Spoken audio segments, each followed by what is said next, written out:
રાજકોટમાં વધુ એક નમકીન બનાવતી કંપનીમાં ભીષણ આગ લાગી છે.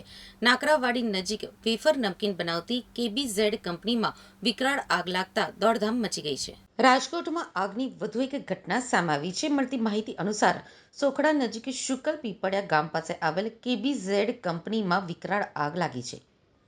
ફાયર બ્રિગેડે મેજર કોલ જાહેર કર્યો છે. આગની ઘટના સવારે 9 વાગ્યાની આસપાસ સામે આવી હતી. આગની જાણ થતાં જ 5 જેટલી ફાયર વિભાગની ટીમ તેમજ 108 અને પોલીસની ટીમ પણ ઘટના સ્થળે દોડી ગઈ છે.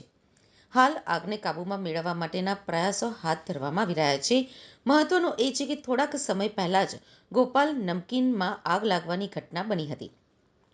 ત્યારબાદ ફરી એક વખત વિકરાળ આગ સામે આવી છે.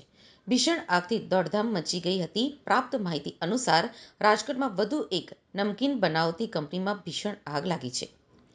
નાકરાવાડી નજીક વેફર નમકીન બનાવતી કેબીઝેડ કંપનીમાં મોટી આગ લાગતા દોડધામ મચી ગઈ છે.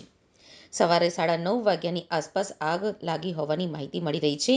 આ ઘટનાની જાણ રાજકોટ મનપાના ફાયર વિભાગે થતાં 4 ગાડી રવાના કરી હતી.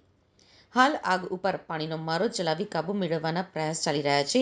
વિકરાળ આગથી દૂર દૂર સુધી ધુમાડાના ગોટે ગોટા જોવા મળી રહ્યા છે.